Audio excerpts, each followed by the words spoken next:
el asunto de que se ha aumentado muchísimo el tema del costo de este proyecto, como algunos otros, pero que inicialmente se tuvo un planteamiento en cuanto a presupuesto y al final ha sido más o menos, bueno, si ustedes nos lo pueden aclarar, más o menos 3 veces más el costo de lo que se tenía planteado en un principio, por lo menos en el caso del Tren Maya.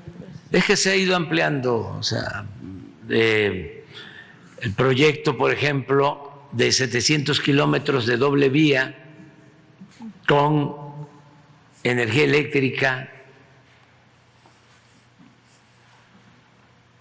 el agregarle el aeropuerto de Tulum, los parques, los hoteles,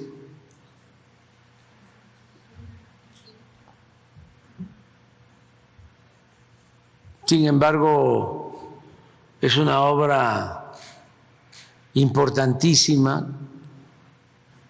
que está costando lo justo y diría menos si la hubiesen hecho, aunque eso tiene que ver más con un milagro, los gobiernos neoliberales, porque ellos no hacían obras así. Y no las terminaban a tiempo, las dejaban inconclusas, se robaban hasta los anticipos y cobraban 3, 4, 5 veces más de lo estimado.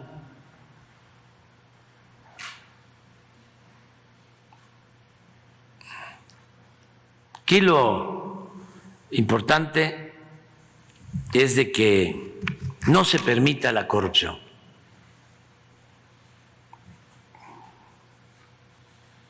Porque hace mucho daño al país.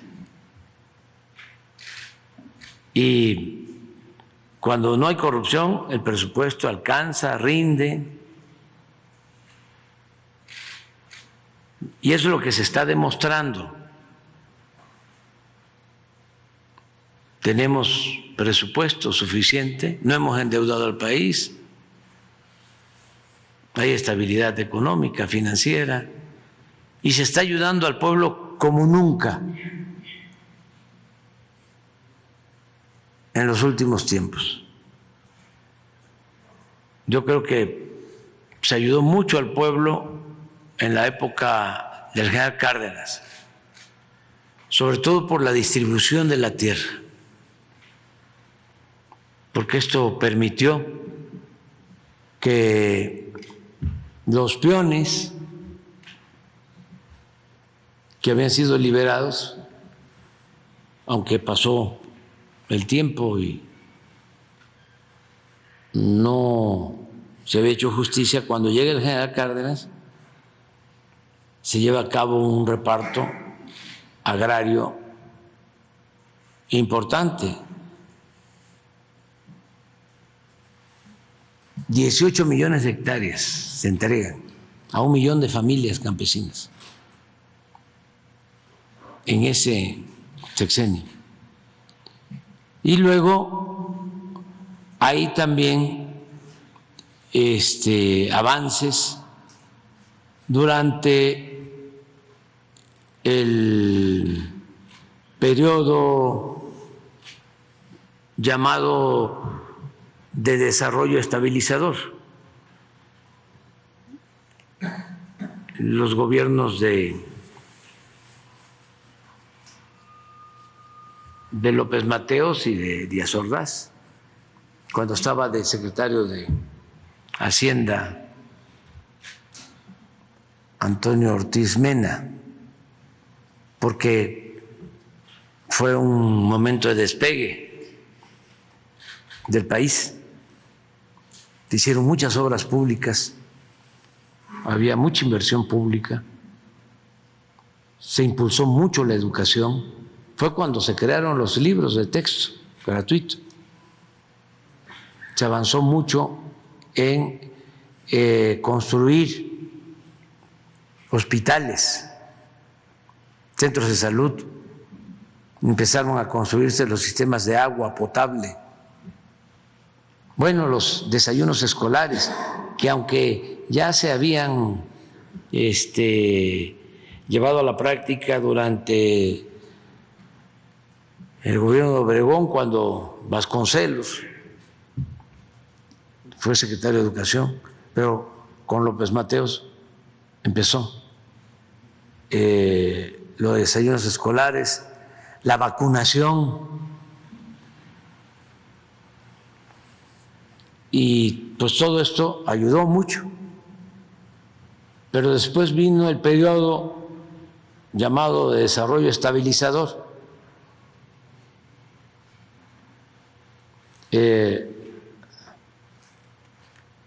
No, desarrollo estabilizador fue el de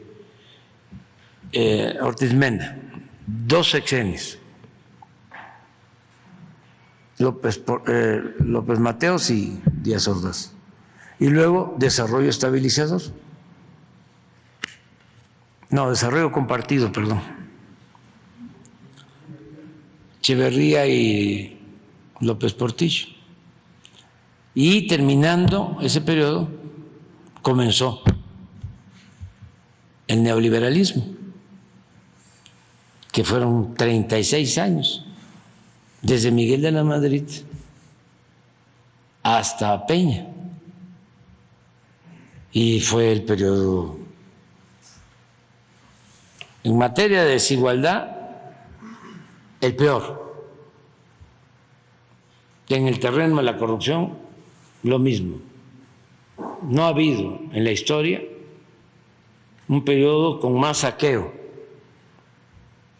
como el que se concluyó en el 2018. Por eso nos cuesta trabajo, porque fue mucho tiempo, 36 años. El porfiriato fueron 34 y costó muchísimo arrancarlo de raíz. No fue fácil, ni con la revolución. Por ejemplo, se avanzó en el terreno social, pero en lo político no se avanzó después de la revolución, en lo democrático. Lo que siempre digo, ya no estaba don Porfirio, pero se quedó doña Porfiria. Quedó la democracia como asignatura pendiente. En lo social no, en lo social sí se avanzó. Se devolvió la tierra a los campesinos, las jornadas laborales de 8 horas, los salarios mínimos, prestaciones a los trabajadores, la educación gratuita, la seguridad social, muchos avances. Con el periodo neoliberal, marcha atrás,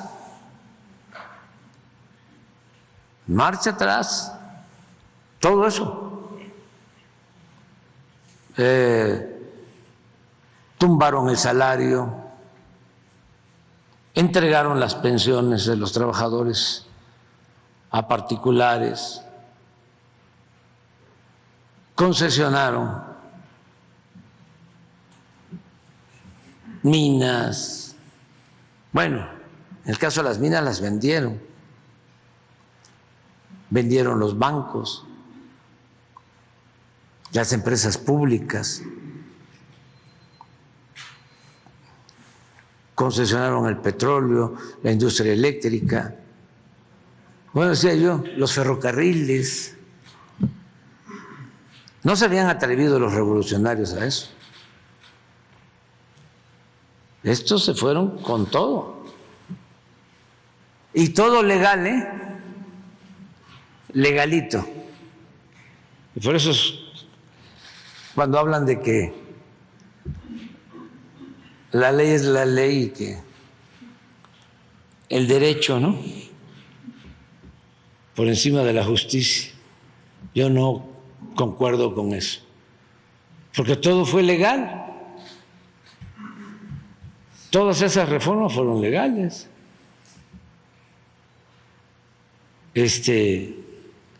Las votaron en el Congreso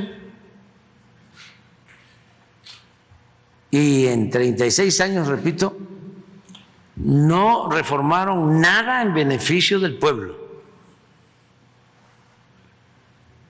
Y se los dejo de tarea, porque ayer también lo dije. Pero el aumento al IVA,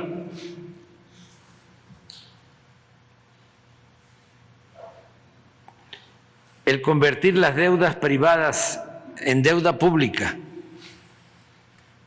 fíjense eso, condonar los impuestos de los grandes contribuyentes. O sea, aumentan el IVA, que es impuesto al consumo, que le pega a todos. Y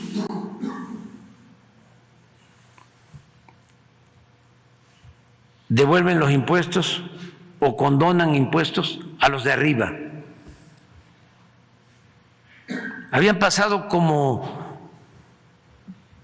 30, 40 años que empresas grandes, bancos grandes, no pagaban impuestos hasta ahora. Afortunadamente ya lo están entendiendo, pues ya tienen una actitud más comprensiva.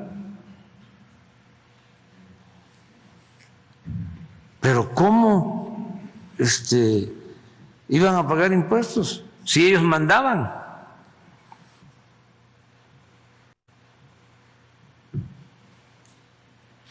Entonces, ahora sí es distinto y es una transformación que se está llevando a cabo. Pero bueno, ahí vamos, adelante. Sí.